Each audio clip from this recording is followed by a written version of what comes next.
Hi, my name is Karen Holmes. I'm the founder and director of the World Peace Organization for the One World Government. I want to welcome you to our YouTube channel.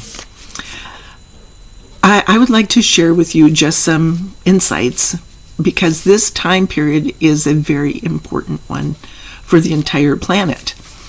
And I want to share with you where we are with the organization. We have a new affiliate member from a new country, so it makes it 89 countries right now. We've passed cultural review, and that is an important step. Our affiliate members are like people who in the YouTube generation basically knows that the more people who like a channel, the more likely it is to show up and be seen by other people. So that's pretty much where we are. We have the same idea going on with our organization and affiliate membership. That has allowed us to leverage our idea to the world leaders and so on. So it's now a viable alternative to what is existing now. And that's what I wanted to talk about. The election has occurred, and there was no red wave and so the Republican Party now in the United States is working very hard to try to figure out how to get back their power. But what is not real apparent is that the schism that has separated out. It appears to me that this is the point where the Republican Party, the real Republican Party, is focused on power. But the people who they have come together, so the 50-50 split in most of the elections, it was because, let's say, the Democrats and the independents got together and they were looking at this idea. They drew the Democrats and the independents were looking at problem solving, and the Republicans were grabbing for power. But then they had aligned themselves with the people, the fourth row people, the people who function for their own interests. And now what is happening is that the Republican Party appears to be having to separate from the people who function for their own interests. That the segment is happening. But at the same time, the Democratic Party in the United States is going to do the same thing, and because they're not solving problems. So the people, the independents, you could say, are focused on their life, and the solution is always to do what's in everyone's best interest. But when they're functioning, they can't convince people, the other party or the other people to go along with their plan. Then basically they start to lose power. So we're going to see over the next couple of years, we're going to see that schism get down to the point where it's only 25%. Each group will only be able to get 25% of the people to go along with that idea. You could say that the Republican Party is looking at the idea of getting rid of Social Security, undermining Social Security, making it and Medicare, and that's affecting people's lives right now. And they're going, why would we support anybody who's going to get rid of it? But then they have to deal with the fact that is that a plan that deals with Social Security, because you could say they're running out of money in Social Security because of the baby boom that occurred, and so many people in my generation are now on Social Security and not. So there's all of this change that's occurring over the next 2 years as the presidential election kicks off. Donald Trump is in this situation where he's got all of his criminal charges that are pending or being charged against him, and the January 6th committee and all those charges.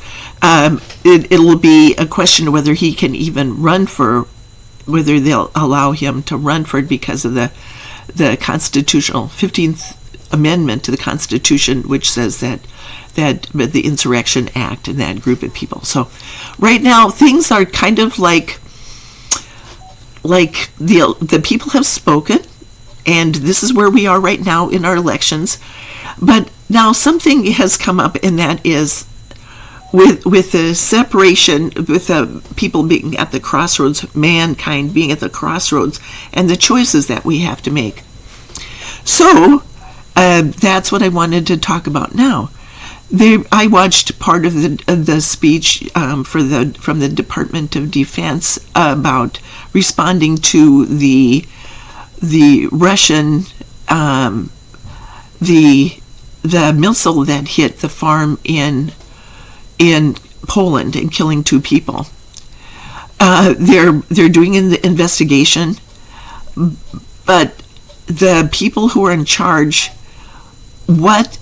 speaking as an American who's just gone through this whole thing, about the disinformation, how many people support Russia as mankind is deciding which way we're going to go? How many people around the world are actually going to support Russia? Is that Ukrainian investigator supporting, been influenced because he functions for his own interest? Does he function, been compromised, the idea of the Russians compromising people? So if Trump is going to respond one way, how much of this has been compromised? So we've reached the point now with the disinformation that nobody knows who to trust. You don't know where anybody is at this point in time, what part they fit into, what row they fit into, whether they support the rebellion, because 25% of the population of the world functions for their own interest, and those are the people who are 180 degrees from where they think they are, and you cannot convince them, you cannot get them to change what they believe. That's what's been happening in our organization here, is that the disinformation has gone out, and it's like a ripple of effects that just keep on going out, and basically you could say we live in a world of water, emotions, and you could say when one rock or something hits water, a heavy raindrop hits water and a rock, and then it goes out, and the ripples keep going out. Well, they go all the way to the end, but when you have a whole bunch of rocks falling in there, the ripples are all over the place, and that's where we are with our history. We don't know who to trust. It's like we live in an illusion, and we don't know who to trust. We've gone along in the third dimension, believing that what we know is truth, but we don't. In a manual for peace, when I channeled that in May of 1999, my teacher, Seth, told me that it's like what we understand about reality is that if you take a piece of paper and put a pinhole in it and then hold it at arm's length, what we can see through that pinhole is how much of reality we actually understand. So we can understand now that we are in the illusion, but we can't trust anything that's going on out there. We can, with the lies that have been told. You look at that Jordan Klepper and the videos that he does talking to the Trump supporters, and he kind of backs them into the corner, and that doesn't really. But then they stopped talking, and then they said, I don't want to deal with this. I don't trust you, I don't trust them, I don't trust anybody. So it comes down to the point where the only thing you can trust is universal law, because it applies to every atom in the universe, and it creates a sense of balance again. What I did a couple of months ago, I haven't done any videos for a while, but what I did was I sent out a letter to the ambassadors, to the embassies in Washington, D.C., and sent them a copy of the letter to the Supreme Court and told them that this is the basis of the international government. So there's an alternative now to war. It's based on universal law. So if I have no say in what goes on, I can just be, let's say, not a ripple of effects, but let's say that ripple of effects, but it's not a rock, it's an idea that's been introduced that allows a sense of balance again. Because this is the basis for an international court system that allows us to take disputes off the battlefield and into the court system. It doesn't exist yet.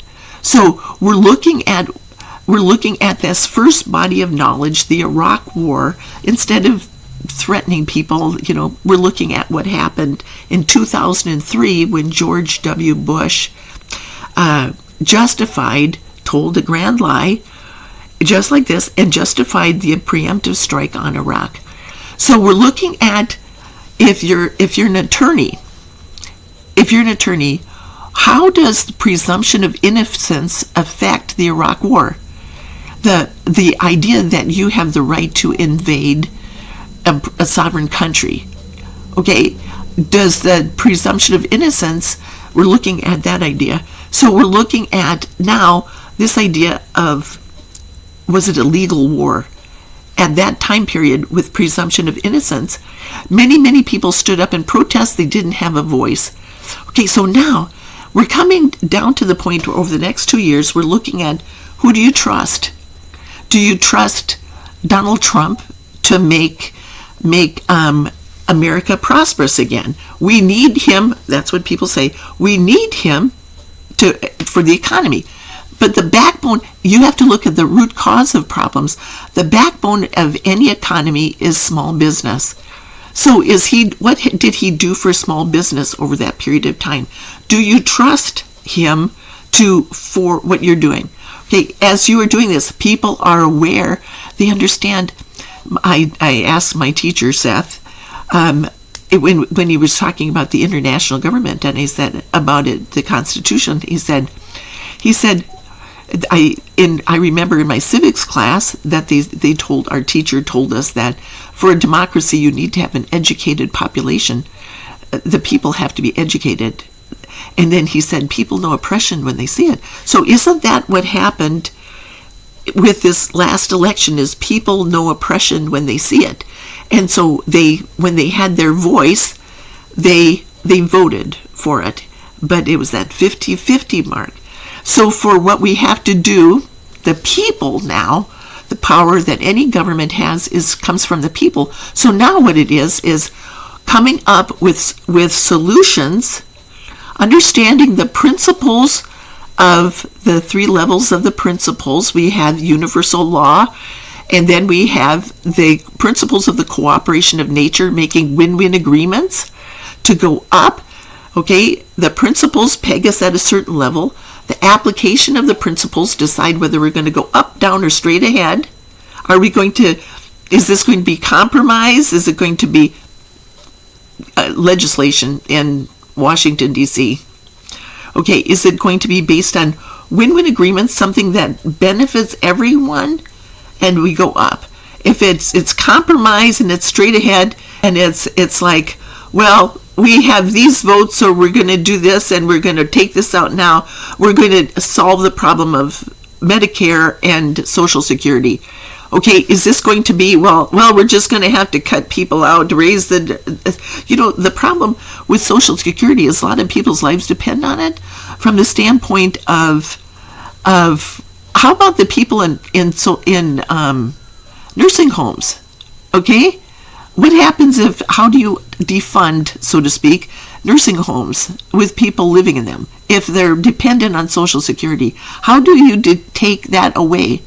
So what we're going to do is we're going to start thinking about functioning, going up, and doing what's in everyone's best interest, and that's where the people come in, coming up with projects and ideas and solutions that solve problems that, okay, so Greta Thunberg basically won the Nobel Prize for her work in advocacy, which is great, but nobody ever listened to her afterwards. Okay, she stands there and she said, you're not listening, you're not listening, you're not listening, you're not listening.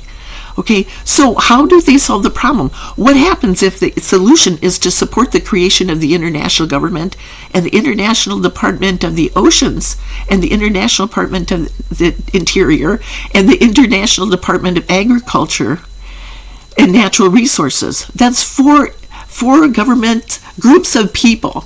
Now, I sent a letter In banning just recently, I sent a letter to an email to the Undersea Authority, the UN Seabed Authority, the UN Seabed Authority, which basically is based on the idea of who's responsible for deciding undersea mining, which would basically is if it continues to go forward, it will wipe life off the planet. Okay, that's the message we got, the prophecy. So what I did was I sent it in there and I talked about the creation of the international government and basically creating the international Department of the Oceans and all the subcommittees that go between them, communicate with them, that will allow, let's say, special interest groups, people who function for their own interests. I'm going to make a huge amount of money by buying one of those machines and just vacuuming up all those little nodules of minerals that we need. But if Russia has already planted, dropped them into the ocean in the Arctic, is that affecting the currents? They're worried about the currents and how the heat from the currents is undermining the oceans and the ice sheets that are there. Okay, so if you look at all that, an average person doesn't have hardly any say over this at all. But by supporting the creation of the international government and allowing the experts to come together, we're worried about this, I told them that I recommended that before any new technology comes out, that the UN supports technology review.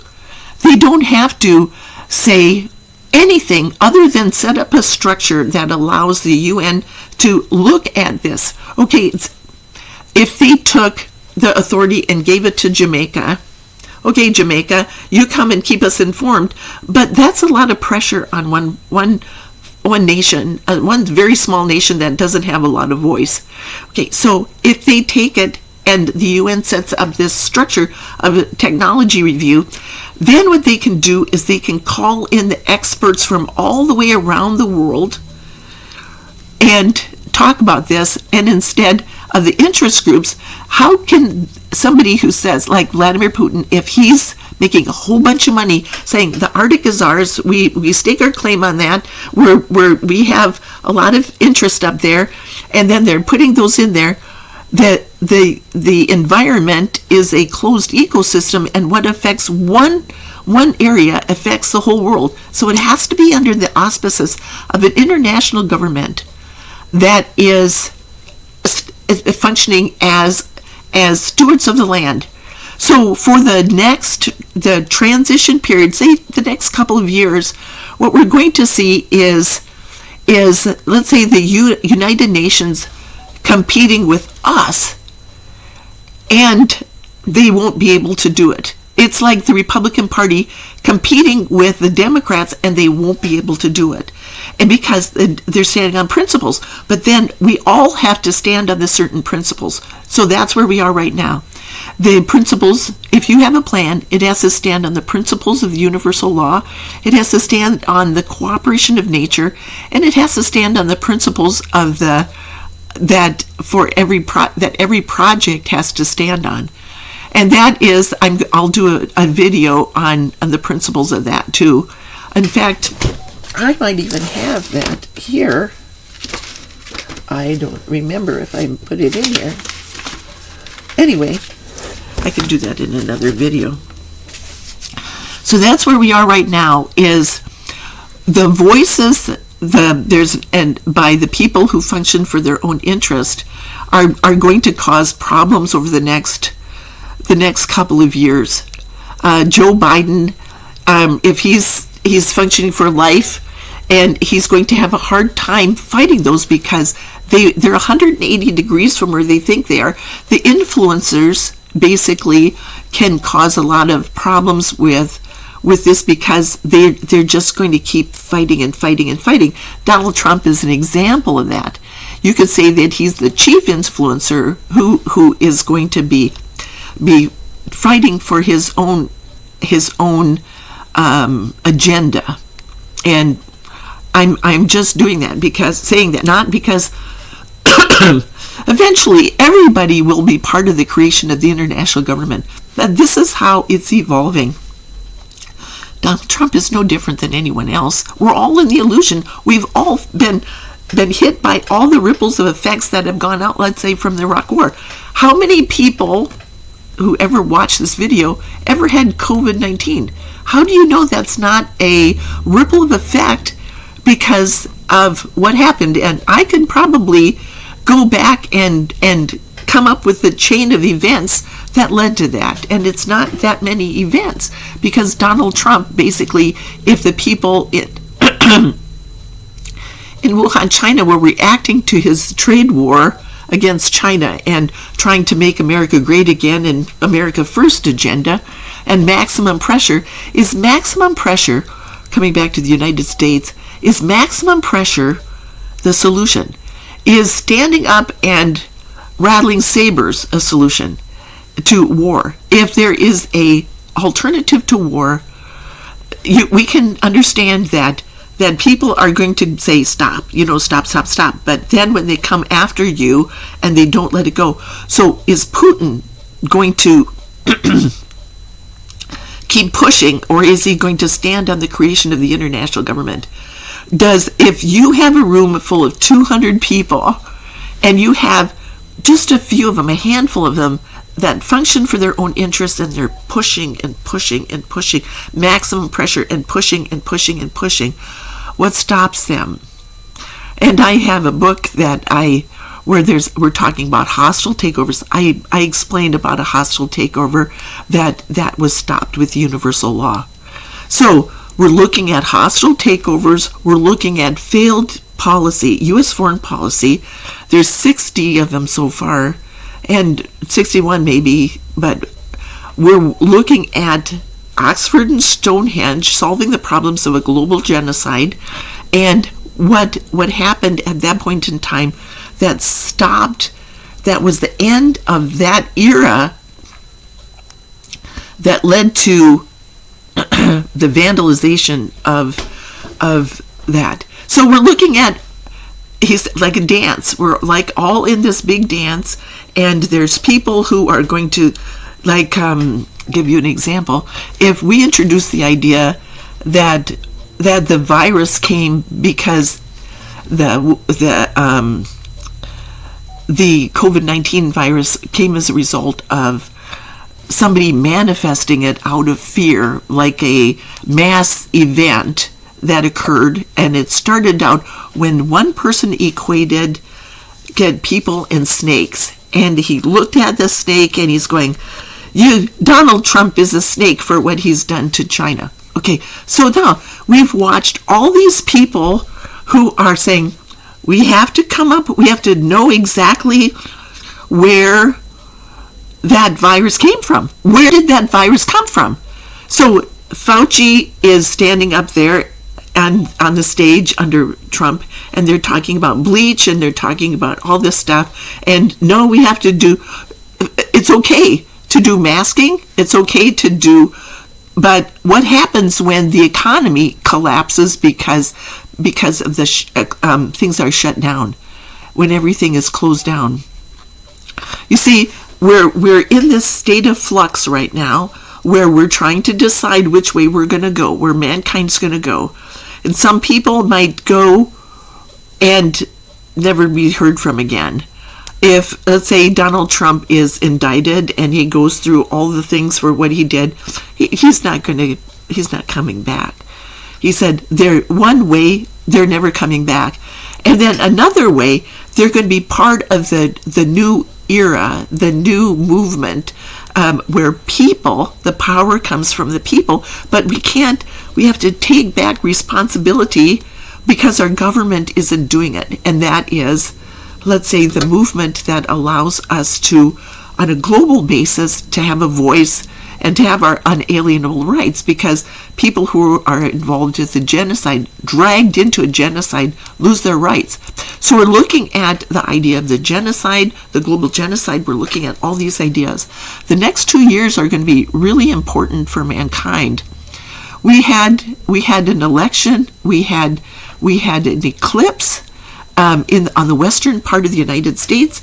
So the power is shifting, you could say, away from Washington, D.C., because we have this battle going on with a 50-50 vote in the House and the Senate.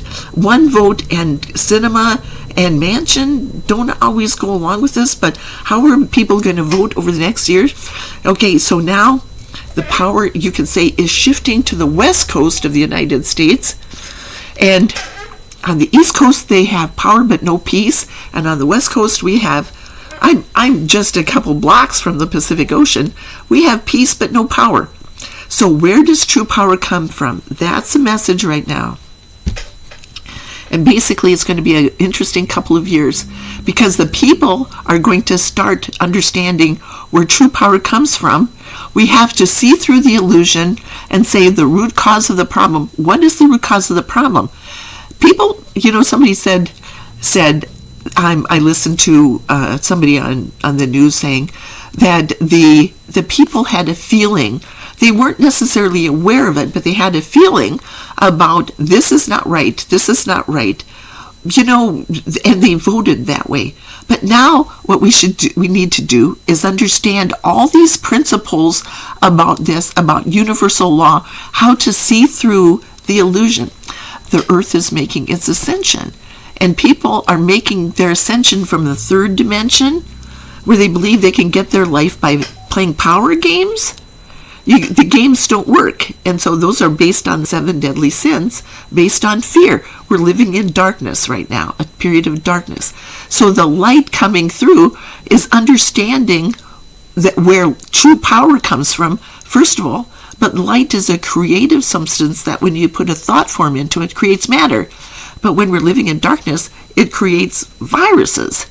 Okay, so going back to this, the fourth dimension is when you believe you're making a paradigm shift. You believe you can get your life, but not by playing the games. So you're kind of almost bouncing back and forth between saying, I can get my life, but not by playing the games. But that is, if you understand you can get your life, then that carries you up to the next dimension, and that is when you're actually creating the life you want. And that's what I've been working on, is coming up with the information. I have my books. I'll give you an example of this. I saw this in here.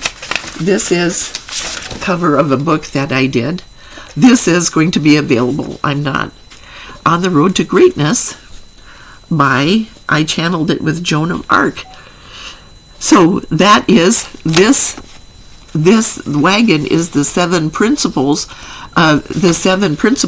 1, 2, 3, 4, 5, 6, 7, about universal law, the principles of that create a sense of balance again. All right, so I've been working on my books. I've been learning. I'm by myself, basically. I have a plan. I'm working on the idea, and over the last 20 years or so, I've been working to introduce this idea. But now it's going to be time to start looking at the government proposals, and I sent out the government proposal several years ago and opened it up to debate. And then basically now with these letters that I've been sending out are opening this idea. I have no power. I'm working on the West Coast and sending my letters, and if you have a solution, that's the big thing now, is if you have to have a plan that benefits everyone, or your voice doesn't get heard. You have the right to have a voice, but if you're writing letters, complaints really don't work. You can complain as much as you want to, but you also have to have a solution to be heard. Otherwise, people just disregard you. Okay, so as you watch these videos, I'm going to talk about this idea over the next couple of years, the idea how it works, how you can understand the principles that made Joan of Arc great. On the road to greatness. We're on the road to greatness. Okay, not that Trump is going to make us great, is that every individual, we're all making that transition, the paradigm shift to be able to create the life you want. You can't create it in the third dimension. You have to understand the principles that allow you to overcome that. So let's start to consider that if the earth is making its ascension, then so are we. We have to go along with the earth. And as we make our ascension, we're going to reach the point where we are creating the life we want based on those principles up there. If the U.S. government and relies on NATO and rattles our sabers and things like that, they have to also be working on the creation of the international government, because that allows everybody to function on a higher level. And then Vladimir Putin and Xi Jinping, basically, their plan cannot function, it cannot work, because basically it drags everybody down. The loss of equality, loss of rights, loss of our freedoms, and things like that. Donald Trump is not making America free, protecting our let's say one religion over all the other ones. He said, basically, your plan has to benefit everyone, and that's the principles that we'll talk about in a future video. So I just wanted to just talk about this. I've talked long enough. So thanks for stopping by. Thanks for listening.